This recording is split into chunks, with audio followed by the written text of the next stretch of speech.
Why did Willard Collins say people have known these things for years? I've mentioned that a few times. In fact, I think it's in either 2 or 3 of my books. There was a point of time in which we talked about it in one of the previous questions, in which I fully would have just walked away silently. I didn't care. These people can believe what they want, right?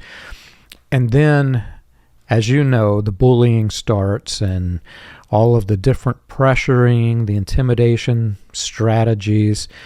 Well, there was a period of time that was very traumatic for me, in which I suddenly realized that not a single person that I respected was trustworthy, but more to the point, they had all turned on me. My own grandfather, I respected my grandfather up until, when was it? It was first or second week of January 2012.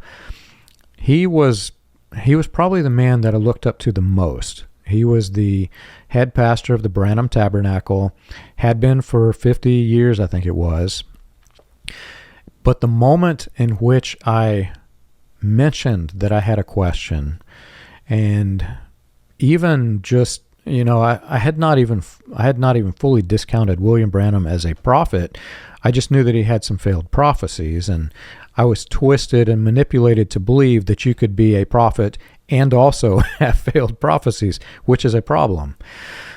But there came a point of time in which they were trying to bully me, and Grandpa was going to send some henchmen to my house. I won't go into too many details. I'll just leave it like that. They were going to send some people out to my house, and he threatened me over the phone. And that was the point in which I said, look, Grandpa, I don't know why you're about to threaten me. And I probably said some things that I shouldn't have, but I was a little bit angry and upset because all of this was happening, and I had no idea why it was happening.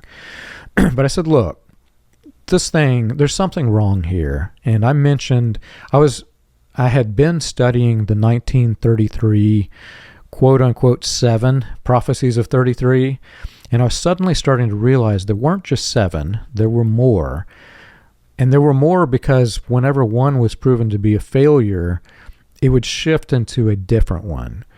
And I was trying to explain to him that something's wrong here. The ministers are saying things that aren't true.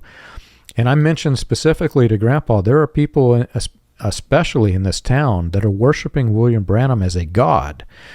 And I said, how can this thing even be of God if, this prophecy that I'm looking at, and I think the one that I was specifically talking to that initiated the conversation was the female president prophecy.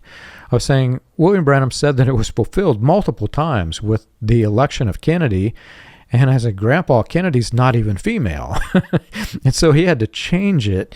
And I said, for me, if you can change it that drastically, that it can change from a male to a female, that is the polar opposite. You can literally change any prophecy to mean anything that you want and say that you had a prophecy that's true. And I said, have you known this? And Grandpa said, people have known this for years. What does it hurt for you to believe it anyway? In other words, I would like for you to be silent. I would like for you to leave silently. And the irony in that, Charles, is that's really all I wanted to do, man. I wanted to leave silently. But whenever they started coming down on me like this, it wasn't just Grandpa. I had multiple family members of rank and authority in the message from multiple states that began bullying me and my family. And they cut my wife and children off from the cult, had no idea whether my wife even believed it or not. They just said that she is doomed to hell like I was, and I knew something was wrong.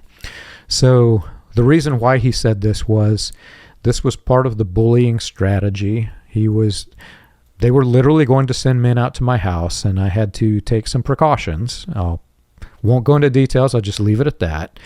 But this was very, very problematic.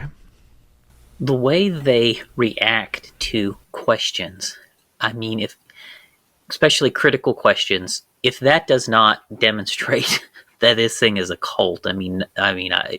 It's something else, right? I mean, if a question seems to like hit critically at the core of their beliefs, they kind of lose it. And I think, John, to me, that actually speaks to the weakness of their own faith and their beliefs, right? They know it's weak and they don't want to be questioned on it. And a lot of them know better, especially the ones up at the top that have been around a long time. They know there's very serious problems, and they have at best a weak belief in the message to begin with. As I've said before, a lot of people in leadership in the message do not actually believe the message. They know this. They know this isn't true. And just like you found out, they already knew the problems right before we even asked about them. And and they just want to try and bowl you over and shut you up, right? And it is really absolutely despicable.